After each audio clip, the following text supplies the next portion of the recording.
Welcome back to the Final 24 Hours channel, the channel that takes you deep inside the last day on Earth of the world's most famous and infamous figures. We uncover what really happened in their final 24 hours alive.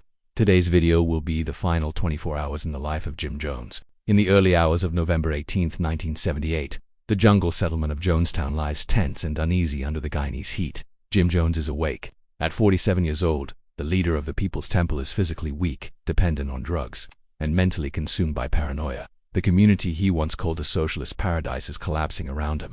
The previous day has set everything in motion. U.S. Congressman Leo Ryan has visited Jonestown with journalists and concerned relatives, investigating reports of abuse and people being held against their will. Several residents secretly asked to leave with a delegation. To Jones, this is treason. He believes outside forces are about to destroy him. As morning begins, Jones meets with his inner circle. He speaks of betrayal, invasion, and impending annihilation. His authority remains absolute. Armed security members, loyal to him, stand ready. Later that morning, the visiting delegation and defectors traveled to the Port Katuma airstrip to leave. On Jones's orders, armed members of the People's Temple follow. At the airstrip, they open fire. Congressman Leo Ryan and 4 others are killed. Several more are wounded. The attackers return to Jonestown. There is no longer any escape. Back at the settlement, Jones summons everyone to the central pavilion. Hundreds of men, women, and children gather.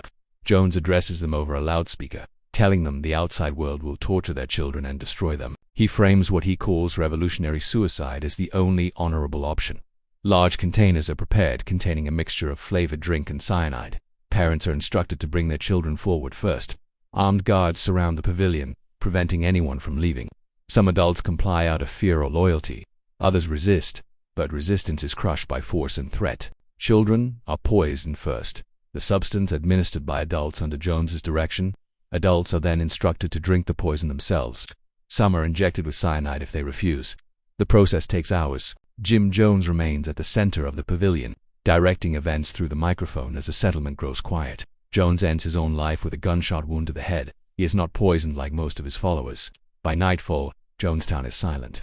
When authorities arrive the next day, they find more than 900 people dead, including over 300 children. Most died from cyanide poisoning. Jim Jones is found dead among them, killed by his own hand. The news shocks the world.